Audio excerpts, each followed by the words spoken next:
Welcome to St. Louis on the Air. I'm Don Marsh. The opioid epidemic is currently front and center in the world of substance abuse. But how do you keep young people from experimenting with all harmful substances or getting treatment if they need it? It's a challenge for the National Council on Alcoholism and Drug Abuse, but the NCADA feels it is meeting that challenge with a program designed to do so. It's called the Transitional Counseling Program, TCP. And here to tell us how it works and why it's needed are Nicole Dawsey, NCADA's Executive Director. Nisha Patel is Assistant Superintendent for Secondary Education at the Fox C6 School District. Ladies, thanks so much for being with us. Great to have you. Thank you. Nicole, let me begin with you. How does TCP work and how well is it working? So TCP was born out of a certain kind of failure. At NCADA, we have always done assessments for youth and adults. And during an assessment, what that really means is meeting with one of our professional counselors to assess and evaluate where that person is, what they might benefit from. Is treatment needed? If it is, how can we find them a treatment facility that best meets their needs? If it's not indicated, then maybe are there some supports that we can put in place? Now, we've been doing that since our founding almost 55 years ago. But in some follow-ups, particularly with our adolescents, we were finding a high motivation to change once they left our office. But then when we did some follow-ups, they weren't taking the steps that our counselors had recommended. And so we really were kind of scratching our heads, figuring out why that was. And so what we looked to do is figure out how we could close the motivation gap. And so motivation to abuse. Motivation to seek help. I see. Okay. Whatever that help is, motivation to seek help. So TCP actually began in August of 2014 as we were thinking there has to be a better way for us to meet the needs of teens and their families who are faced with this decision of now what? Let's say that you have a young person who gets caught juuling or vaping in the school bathroom. Let's say they are caught coming drunk to a school dance. Does that teenager need treatment? Maybe, maybe not. Does the school need to act on that? Absolutely. Many schools, though, are not necessarily equipped to deal with that. And many teens and their families need some sort of resource to help them navigate that. Because when the families are faced with that decision, like, oh man, now what do we do? Our teenager got in trouble with their school, they are suspended, or now they're being connected with a juvenile officer. What do we do now? And that's where we stepped in. We knew we needed to provide some additional support for those teens and their families who were faced with that decision. Mm-hmm. And what is that? What does that support involve? So the transitional counseling program starts with any teenager at no cost. It doesn't matter if they're coming from Jennings, from Clayton, from Fox, anywhere in our 7-county service area. They come in, they meet with one of our counselors for about an hour and a half. They fill out some paperwork. Essentially, it's kind of a self-survey. Simultaneous to that, the caregiver is filling out a survey as well. Then the counselor meets with that teenager for a little bit of time, meets with the adult for a little bit of time, then meets with them both to compare, because sometimes the stories don't always mesh. If treatment is indicated, we automatically make a warm handoff to a treatment facility. And NCADA does not provide treatment, so we can provide unbiased referrals and assessments. However, if treatment is not indicated, if that is not in that teen's best interest at that point in time, or maybe we don't even know yet, because teenagers can be tough nuts to crack. So maybe we don't know yet. We will then enroll them in TCP, and that's anywhere from a 4 to 6 week program. It can go a little bit beyond 6 weeks, but 6 weeks is generally the max. 4 to 6 weeks where they're meeting with the counselor to provide some motivational interviewing. Hopefully, the caregiver is also making use of meeting with the counselor as well. But then they're also assigned to some educational workshops. So we have 6 educational workshops that we offer at various locations throughout our service area, and they're on things like decision making, finding positive outlets, marijuana. So they're learning more about the substance that they might actually be putting in their bodies. Maybe it's something about addiction, and they're learning about that. And those educational workshops are delivered in a non-clinical setting. Those are really fact-based, motivation-based, and it's not a group situation. So this isn't a time for the teens to one-up each other and tell the story about what brought them in the doors. I mean, this is really a time for them to reflect on their own decisions and think about if the decisions they're making are bringing them closer to or further from their goals. The final component is that if a teenager, let's say, has been suspended from school, if maybe they're in the alternative school setting and they're having trouble staying up with their work, we can provide some educational support, also at no cost. All of this is no cost, that we can then help the teenager stay on pace with their schoolwork. A lot of times that might be helping some study skills, or maybe it's even helping them fill out some college applications or some job applications. All of this is done in a really non-punitive environment. We don't drug test the kids. We provide snacks. We provide computers to help them stay up to date on their school. We even had a massage chair donated from a local company. It's a very warm and welcoming space. And if indeed we do realize that this teen needs something else, maybe they're suffering from attachment issues, maybe they have a trauma, maybe they've got some mental health disorders, we can then make a really appropriate, warm handoff and can connect with the school to say, this is what's going on with this teen and their family. Here's some other supports we recommend. I want to follow up on some of the things you've said, but let's get Nisha Patel into the discussion. What is your experience with this program in your district? One of the things, as educators, we get into this field to change lives. Our students that are coming to us right now, we need to get them ready for college, career, or just plain life. And what we're noticing to me is the world today is very different from the way the world was when probably all three of us went to school. With the smartphones and the access to social media, we're having a lot of students experiment more and more with drugs and alcohol. So one of the things that we wanted to do is to make sure that when the kids do experiment with something like that, that we have not only just disciplining the kids, but we have a program in place that can help them overcome that. Because as educators, we don't discipline just to discipline. We're disciplining to change the behavior. And the transition counseling program is something that we've partnered with for the past 4 years. We have a 90% completion rate. So when students come to me for making poor choices, absolutely they have consequences, but our biggest goal is how do we transition them back into school to be successful in life and get through high school.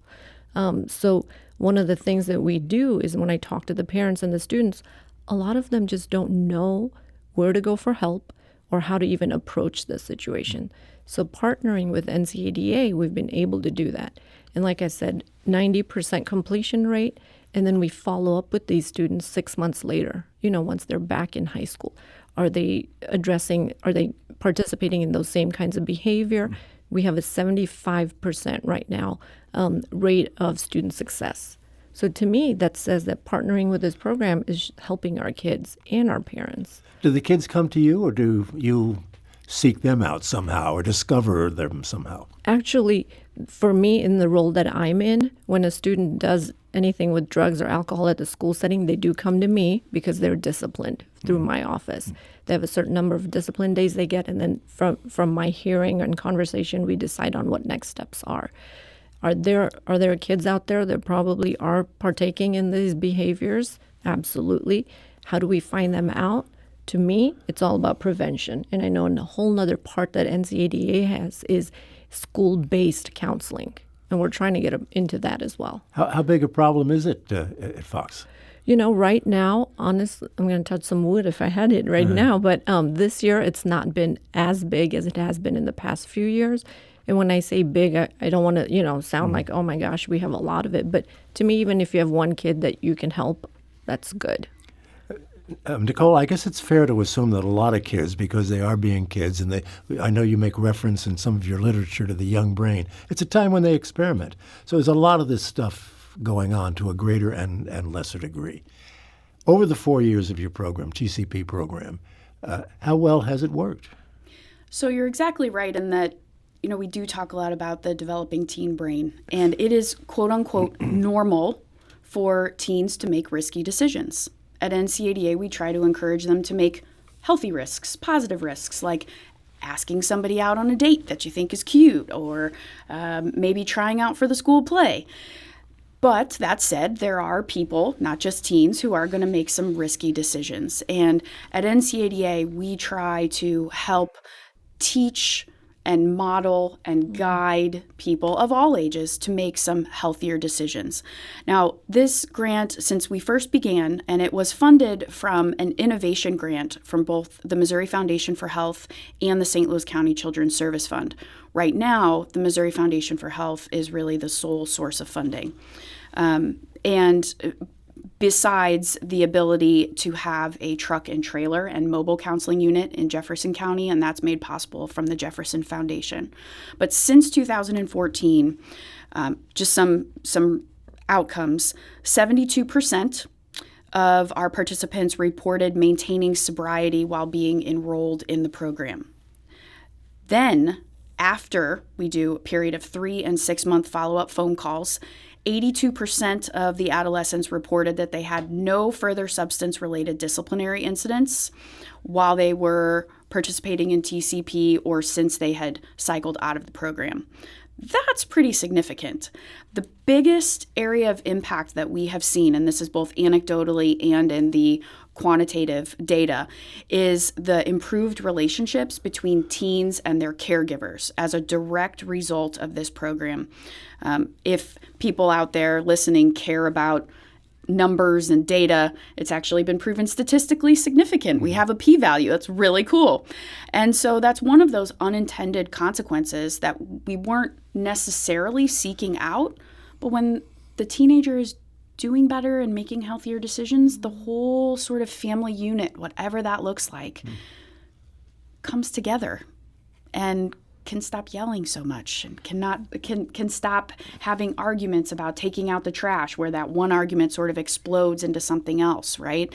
And so those improved caregiver dynamics with the teenager are something that we're almost more proud of than maintaining sobriety, and that's certainly exciting for us. I've got to take a break in a moment, but how confident are you that when they respond as to whether or not they have not fallen back, that they are telling the truth? Very confident, because we haven't given them any reason to bend the truth from day one. Our staff, and that includes the people doing the follow-up surveys, we get kids. We talk to kids like they're real human beings. And because we're not doing any sort of gotchas, we're not, again, drug testing, it is non-punitive, we try to create an environment that's very safe. So I am fully confident in the teens, in the fact that the teens are telling the truth. Nisha, you too? I would absolutely agree with that, especially with it just not being non-punitive from their end. Mm-hmm.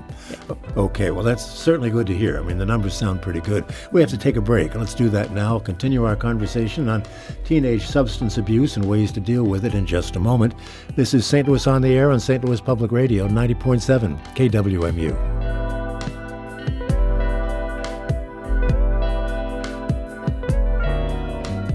Thank you for listening to this St. Louis on the Air podcast supported by University College at Washington University, with undergraduate and graduate programs part-time, evening, and online. University College at Washington University, offering world-class education within reach.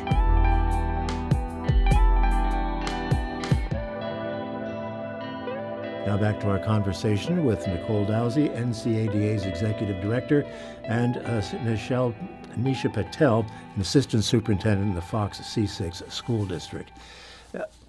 Nicole, I see in your literature that you speak of something called science-based education as part of this. What is that exactly? Science or fact-based information simply refers to the notion that we are not using judgments or values. We are indeed using brain science, We're talking to teenagers and their caregivers about how the brain works, what we know about how different substances impact the brain. We show them MRI scans. We are indeed using modern research. These are, no longer are the days of just say no or drugs are bad. That doesn't work. Teenagers today are so intelligent and they have Google at their fingertips. They will fact check us. So we have to have our facts straight. And that's whether we're in the classroom serving kids of all ages and stages regardless of risk, or whether it's in the transitional counseling program for teens who have started to make some missteps with substances.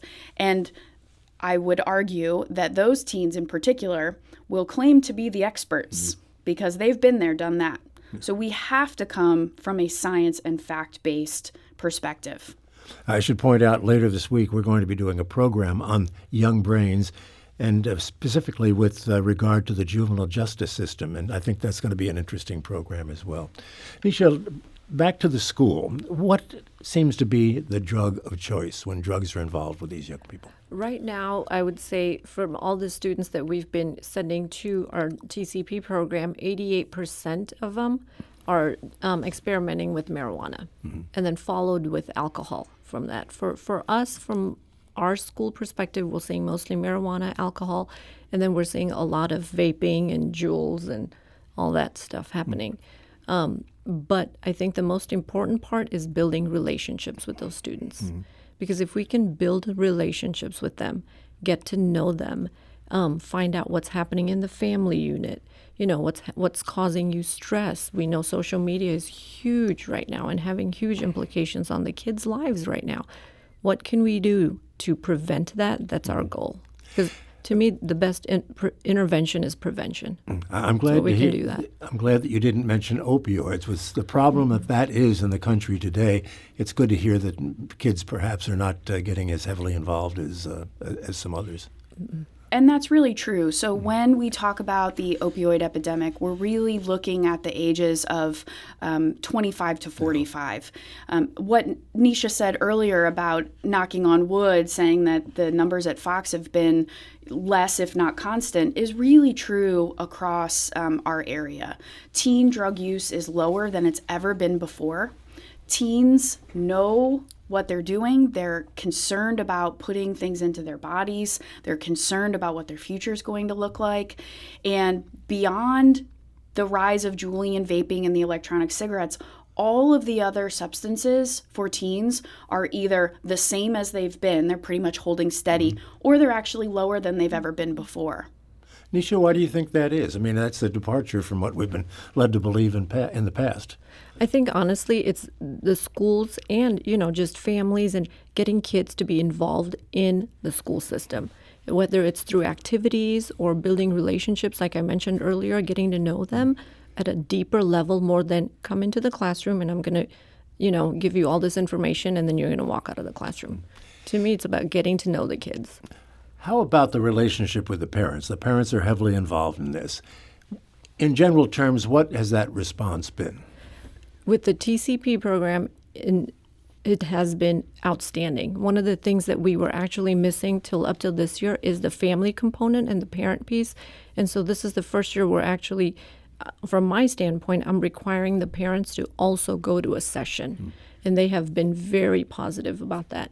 Up till now, we were missing that link, the parent piece. But now we have that in place. That's interesting, Nicole, because I think we all know that teenagers don't always get along so terrifically well with their parents at that particular stage of life. Now, that is true. Yeah. And to Nisha's point, the parent or caregiver component is optional. So while we're hosting the educational workshops, usually in the evening for the students, we make available a corresponding course for the caregivers so that when they get in the car and the caregiver says, "So, what'd you learn tonight?" The teenager can't say nothing. They can actually say, "Really? Because I learned some very interesting things about marijuana, and I learned what a dab is, and I learned all about the shatter." And then that creates a conversation. Now, many times the caregiver workshop evolves into sort of tips and tricks with the parents or with the families. For example, how are you rebuilding trust? What does your consequence look like? Well, I took my kid's gaming system away. Well, really? Because I didn't give them any sort of consequence. And then they can sort of work together as we facilitate that conversation. As you said, the perception is that teens really don't care what their parents have to say or what adults have to say. And the research tells us that that couldn't be further from the truth. As a matter of fact, we have a Talk About It campaign that the entire premise of the campaign rests on the fact that teens are 50% less likely to misuse substances when the conversations are happening amongst adults, right? So when parents or when adults express disapproval and set consequences and talk about boundaries, teens are 50% less likely to use. I mean, that's pretty incredible. So how can we foster these conversations? And I will say that while Fox has been one of the early adopters of the program, we are partners with school districts, and that's public and non-publics, all across the region that we serve. Fox has definitely been one of our earliest champions. And as a matter of fact, we have a satellite kind of mobile unit that's actually at their service center. That said, any school is open to giving us a call, and parents who maybe don't want to go through the school, but maybe would like to get their teen help, they can call us directly as well. Right. Nisha, what has your experience been with parents on that first contact when you interact with them saying you've got a child here who has a problem? The first contact may not always be the most positive because a lot of times, honestly, parents are the missing link. And they don't know and they may not be aware of the situation that's happening with their child. So the first contact, it just depends on how we handle that situation. But I know that after that, when we explain to them that their child is not only just being disciplined, but here are all the things we're putting in place to support them. That's when you realize that the parents are opening up and trusting us with their student and their child. So to us, it's more about, yes, your child partook in this behavior. Here are the consequences, but here's all the support we're going to provide.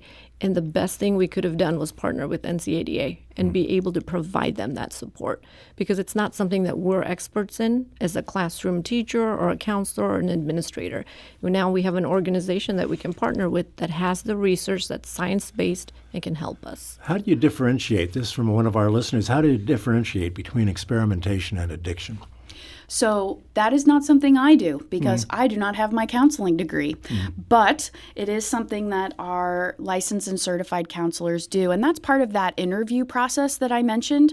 We have taken various instruments that are evidence-based and well-respected in the community and in the research field.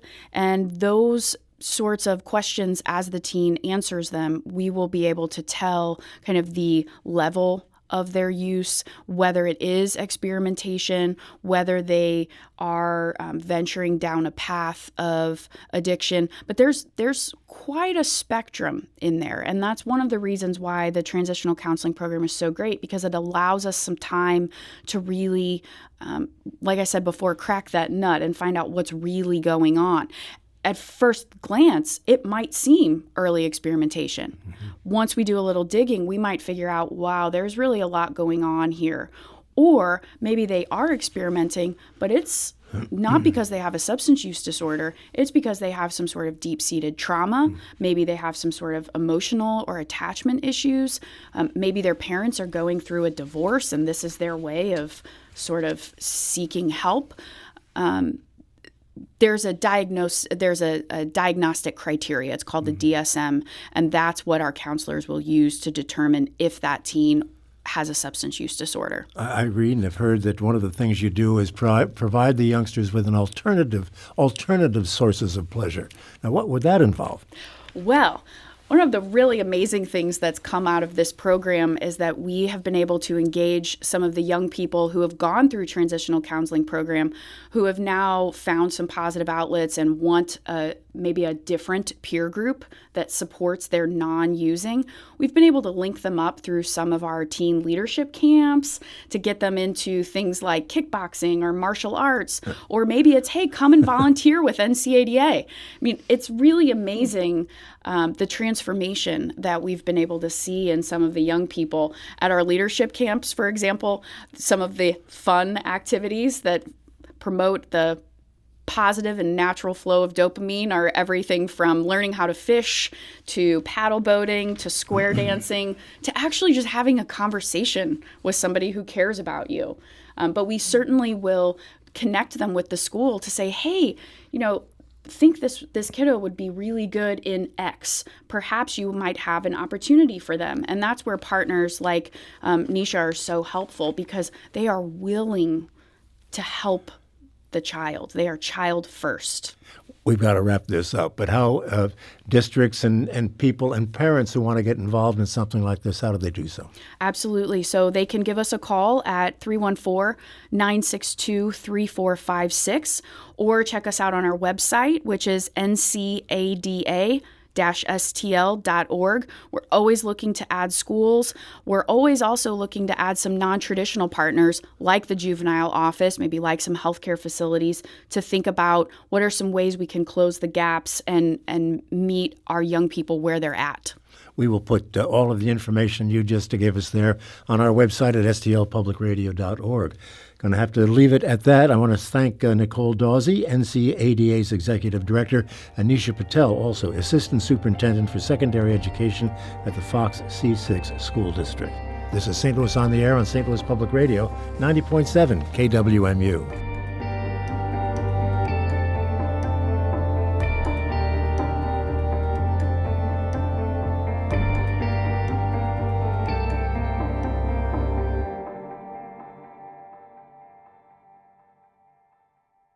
Support comes from the Missouri Forest Products Association, providing more than 41,000 jobs in the production of wood pallets, railroad ties, white oak barrels, hardwood floors, and more.